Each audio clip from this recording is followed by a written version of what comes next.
Here's a question that sounds almost paranoid until you actually sit with the numbers. What happens to a country that imports more crude oil than any other nation on Earth, over 11 million barrels a day, more than the entire economy of the United States pulls in from abroad, when the price of that oil suddenly doubles? The textbook answer is chaos, inflation, a collapsing currency, factories going quiet, a government scrambling to explain to its people why gasoline costs twice what it did last month. That's the story we've all been trained to expect, because that's exactly what happened to the West in the 1970s and again in 2008. But when I started pulling the thread on how China has quietly rebuilt the entire architecture of how it buys energy over the last decade, I found something that genuinely stopped me cold. Because the country that should be the most terrified of an oil shock, the biggest buyer, the most exposed, the one with the most to lose, has spent years engineering itself into a position where the shock everyone else fears barely touches it. And the way it did that isn't magic. It's not a trick. It's a series of very deliberate, very patient moves that most people in the West never noticed, because each one, on its own, looked boring. And that's exactly the point, because this isn't really a story about oil. Oil is just the surface. Underneath it is the same battle that runs through everything I find myself coming back to on this channel. The slow, grinding contest over what money is, who controls the pipes it flows through, and who gets to set the terms when the world needs something badly. And energy, at the end of the day, is the most physical form of money there is. You can't run a factory on a promise. You can't heat a city with a currency. Somebody has to ship the actual barrels, and somebody has to decide, when those barrels get expensive, who feels the pain and who doesn't. What China has been doing, very quietly over years, is making sure that when the pain comes, it lands somewhere else.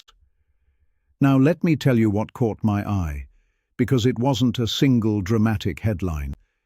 That's usually how the real stuff works. It was a pattern.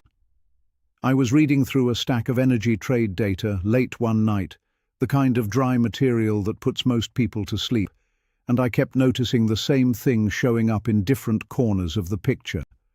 A pipeline here, a long-term contract there, a currency detail buried in a footnote, a stockpile number that was way, way bigger than it needed to be. And when I stacked all of it up next to each other, the shape of the thing became obvious. This blew my mind, honestly, because I'd been thinking about oil shocks the same lazy way most of us do, as a price that goes up and hurts everybody equally, like weather. But an oil shock isn't weather. It's a structure, and structures can be built to absorb a blow, the same way an engineer builds a bridge to flex in an earthquake instead of snapping. China has spent the better part of 15 years building the bridge. So let's start with the fear itself, because you have to understand what everyone else is scared of before you can understand why China isn't. In simple terms, an oil shock is what happens when the price of crude spikes fast and hard. Say a war closes a shipping lane, or a producer cuts supply, or a tanker route suddenly isn't safe. When that happens, every country that imports oil pays more for the same barrel overnight. And oil isn't just what goes in your car. It's in the fertilizer that grows your food, the plastic in your phone, the diesel in the truck that brought your groceries to the shelf. So when oil jumps, the price of nearly everything jumps behind it, on a delay. That's the shock. It's not the gas pump. It's the wave that rolls through the whole economy weeks later. And here's the part that really stings. For most importing countries, oil is priced and paid for in US dollars. So a spike doesn't just cost you more oil, it costs you more dollars. Dollars you have to earn by selling things abroad, or borrow, or buy on the open market. The shock hits you twice, once on the price, once on the currency. Now imagine you're the biggest buyer on the planet. Imagine every single day you need to bring in more crude than almost anyone can comprehend to feed the largest manufacturing base in human history. On paper, you are the single most vulnerable economy in the world to this exact scenario. A doubling of oil prices should, in theory, be a knife to your throat. And for a long time, that was genuinely the West's quiet assumption, that this was China's soft spot, the pressure point, the thing you could squeeze if you ever needed leverage. Cut off the oil, or spike the price of it, and the great factory of the world grinds down. That assumption is still sitting in a lot of strategy documents, and I think it's badly out of date. Because here's the reframe, and this is where the whole story turns. The real question isn't how much oil does China import. Everyone knows that number, and on its own it tells you nothing about resilience. The real question is, on what terms does China import it? Who does it buy from? In what currency does it pay? How much has it stockpiled for a rainy day? And how many different roads does the oil travel down before it reaches the refinery? Because those four things, the seller, the currency, the stockpile, and the route, are the difference between an economy that gets whipsawed by a price spike and one that just absorbs it and keeps moving. And on all four of those, China has spent the last decade quietly rewriting its own position while the rest of us were watching the headline price bounce around. Let me give you just the first piece, and you'll start to feel where this is going. For decades, the world's oil trade ran on one unspoken rule: you pay in dollars. It didn't matter who was selling or who was buying, the barrel was priced in dollars and settled in dollars. That rule is the beating heart of what people call the petrodollar system, and it's one of the deepest sources of American financial power there is, because it means the entire planet needs a steady supply of dollars just to keep the lights on. If you control the currency that oil is bought in, you control something close to the bloodstream of the modern world. And for a very long time, nobody seriously challenged it, because there was no alternative and no reason to try. But over the last several years, China started doing something that would have seemed almost unthinkable a generation ago. It started buying oil, real oil, in real volume, from real major producers, and paying for some of it not in dollars, but in its own currency, the yuan. Quietly, in pieces, with specific partners who had their own reasons to go along with it, and each of those deals on its own looked small, marginal, easy to wave off, but stacked together over time, they started to add up to something that changes the math of the entire oil shock. Because if you don't have to pay in dollars, then a dollar squeeze during a crisis doesn't hit you the way it hits everyone else. And that is the first crack in the old assumption, and it's worth slowing down on, because the mechanism here is subtle and it matters more than the headline ever will. In simple terms, think about what actually happens to a normal oil-importing country when a crisis hits. Say there's a war, a blockade, a supply scare. Pick your nightmare. The price of a barrel jumps.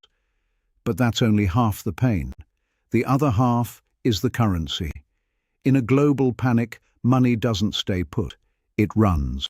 And where it runs is into dollars, because the dollar is the thing everyone trusts when everything else is on fire. So at the exact moment your oil bill is spiking, the currency you need to pay that bill is also getting more expensive to get your hands on. You're hit twice.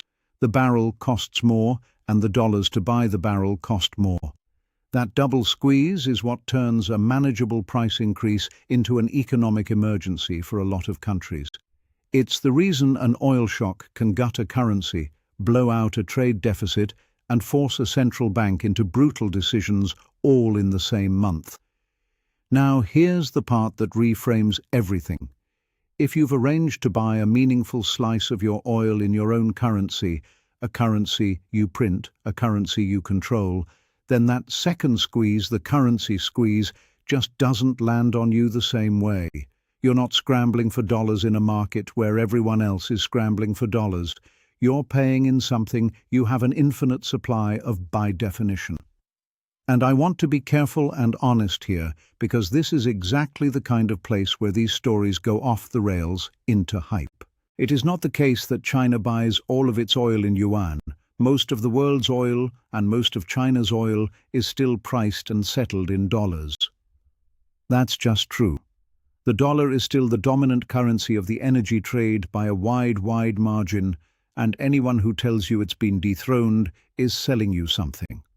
But you don't need to buy all of your oil in your own currency to change the game. You just need enough of it from partners reliable enough that in a crisis you have a lifeline the others don't. And that's the piece that's been assembled deal by deal, mostly out of view. So who actually agreed to this? Because a currency arrangement only works if the person on the other side of the table says yes. And this is where the geopolitics gets genuinely interesting, because the sellers who've been most willing to take yuan are exactly the sellers who have their own reasons to want an exit from the dollar system. Think about a major oil producer that has spent years under Western sanctions, locked out of dollar-based banking, unable to move its money through the usual channels. For a country like that, getting paid in yuan isn't a compromise. It's an escape hatch. It's the difference between selling your oil and not selling it at all. So you get this quiet convergence of interests. China wants to reduce its dependence on a currency it doesn't control, and certain producers want to get paid in anything the West can't freeze. Two motives, one handshake. And I want you to picture the imagined conversation at the heart of it, because it makes the abstraction real. One side says, "I'll take your oil and I'll pay you promptly, reliably at scale, but I'm going to pay you in my money, not theirs." And the other side, cut off and cash-strapped, looks at the alternative, which is no buyer at all, and says, "Fine, your money spends." That's not ideology. That's not some grand anti-dollar crusade. That's just two parties routing around a system that's become a liability for both of them. And that's precisely why it's durable. Because it isn't built on sentiment. It's built on need.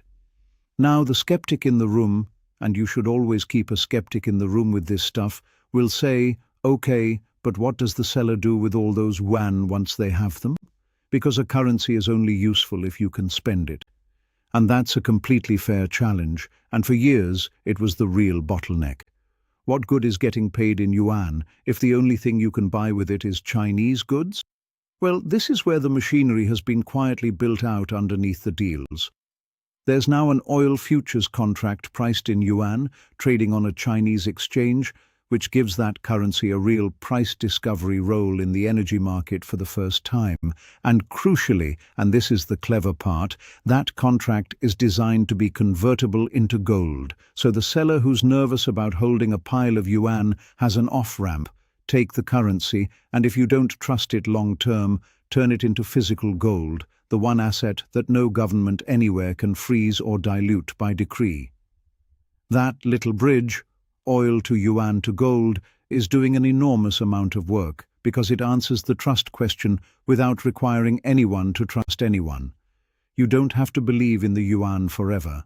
You just have to believe you can convert it into something ancient and universal before it matters. And that is a very different, much more resilient proposition than "please hold our currency and hope." And here's the mid-video reframe I promised you, the thing that turns this from a currency story into a full-spectrum resilience story.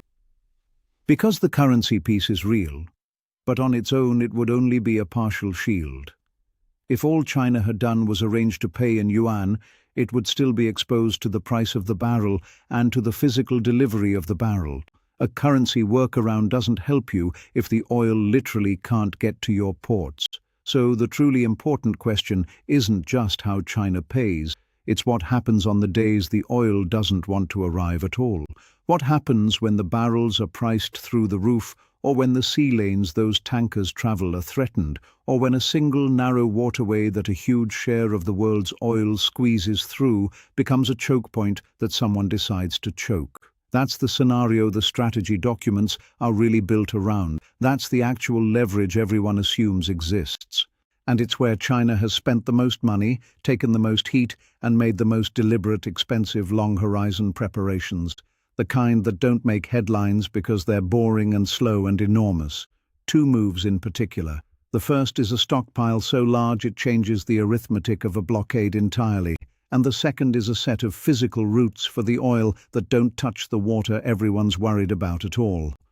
Let me take those one at a time, starting with the stockpile, because the numbers here are genuinely hard to wrap your head around, and they're the reason a price spike that would cripple a normal importer barely registers as a bad quarter here, and that's next.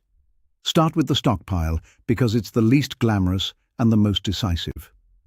Over the last decade and a half, quietly and without announcement, China built out a strategic petroleum reserve, plus a sprawling web of commercial storage, on a scale that the rest of the world can only estimate. And I want to be honest with you about that word, estimate. The exact size is not published. Analysts reverse engineer it from satellite images of tank farms, from import volumes that don't match consumption, from the shadows tanks cast at different fill levels. So when you hear a figure, 1 billion barrels, 1.5 billion, enough for somewhere between 90 and 120 days of imports depending on who's counting, treat that as an informed guess, not a fact stamped on a ledger. But even the low end of the range tells you the story. Because here's the thing about a stockpile of that magnitude. It doesn't just cushion a shock, it changes what a shock even means. Think about it in simple terms. If you're an importer with 2 weeks of oil in the tank and the price triples, you have a crisis on your hands in 14 days. You have to buy at the panic price, or you have to ration, and either way the pain hits your economy almost immediately. But if you're sitting on 3 or 4 months of supply, a price spike is a problem you can wait out. You don't have to buy at the top. You draw down what you stored when oil was cheap, you let the panic burn itself out, and you refill when prices come back down, which historically, after most shocks, they do. A stockpile turns an emergency into an inconvenience. It turns "we're in trouble" into "we'll ride this one out."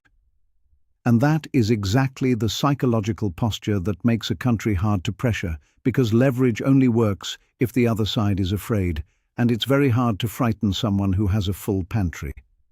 Now here's the part that connects back to everything we've been talking about. When did China do most of that buying? During the stretches when oil was cheapest, the 2020 collapse, the soft patches when prices sank and everyone else was selling. They treated a low price not as relief, but as a shopping opportunity. So the stockpile isn't just insurance, it's insurance bought at a discount, funded in part through exactly the kind of trade arrangements we discussed. Long-term contracts, friendly sellers, and increasingly settlement that doesn't route through a system someone else controls. The pieces reinforce each other. Cheap oil, stored at scale, paid for on your own terms, held against a rainy day you're pretty sure is coming. But a stockpile only buys you time. It's a clock, not a solution. Draw it down and it empties. So the second move is the one that matters over the long run, the physical routes, the plumbing, the pipelines, because the nightmare scenario everyone points to isn't really about price at all. It's about a single narrow waterway. You know the one, the strait where an enormous share of the world's seaborne oil has to funnel through a gap only a couple dozen miles wide at its narrowest. For decades, the assumption has been that whoever controls the sea lanes controls the oil, and whoever controls the oil can squeeze anyone who depends on it. That's the leverage. That's the whole theory of a blockade. And China has spent years and a staggering amount of money building ways to make that leverage matter less, by moving oil overland, across borders, through pipe, on routes that never see open ocean. There are pipelines running down from the north, from a neighbor with vast reserves and every reason to sell east rather than west. There are lines crossing in from Central Asia, energy flowing along corridors that echo old trade roads. There's a route cutting across a neighbor to the southwest that lets tankers offload at a port on the Indian Ocean and pump the oil overland, bypassing that narrow strait entirely. Now, are these routes enough to replace seaborne imports completely? No, not close. The majority of China's oil still arrives by ship, still crosses the water, still passes through the choke point everyone worries about. Let me be very clear about that, because it's where the breathless version of this story overreaches. This is not a country that has escaped the ocean. It's a country that has reduced its dependence at the margin and built optionality, alternate paths that shift the calculus, that make a blockade less of a knockout blow and more of a costly, uncertain gamble that might not even work. And that word, optionality, is really the whole thesis. So let me steelman the other side before we land this, because you deserve the honest picture, not the scary one. Here's the counter case, and it's strong. The stockpile figures are estimates, and estimates can be wrong in either direction. Pipelines have capacity limits and can themselves be disrupted. A pipe crossing a mountainous border is not invulnerable. Alternative buyers and sellers still, in the end, price their oil off global benchmarks. You can change the currency you pay in and the flag on the tanker, but you're still buying into a world market where a genuine supply shock lifts the price for everyone, including you. And the dollar's role in global energy is enormous and sticky. A marginal shift toward yuan settlement over a few years does not dethrone anything. Reasonable people who study this for a living disagree sharply about how much real insulation all of this actually provides. So the honest read isn't China is immune. No country is immune. The honest read is that China has spent a decade methodically buying down its exposure, through storage, through routes, through settlement, through relationships, so that a shock which would break a normal importer registers here as a hard quarter rather than a catastrophe. Resilience, not invulnerability. And here's what I keep coming back to, and I'll say it plainly because it's the useful part. None of this happened in a panic. It happened slowly, expensively, boringly, over years, while the rest of the world assumed the old leverage would always hold. And that's the real lesson buried in this story, that the shock everyone fears is the shock you prepare for during the calm, not the one you scramble for during the storm. This is macro and geopolitical analysis, not financial advice, and I'm not here to tell you what any of it means for your money. I'm here to help you see the machine. So what should you watch to know if this thesis is holding up? Watch the settlement data. How much oil is actually invoiced in yuan versus how much is just talked about. Watch pipeline capacity announcements. Watch whether the stockpile draws down or keeps filling on the next cheap stretch. Those numbers, not the headlines, will tell you whether the shield is real. So here's what I genuinely want to know from you, and be specific in the comments. If you were running an economy that imported most of its energy, which of these three shields would you build first? The stockpile, the pipelines, or the payment system? And why? I read the replies, and the disagreements are where I learn the most. Tell me where you think I'm wrong. Have a wonderful rest of your day, and I'll see you in the next one.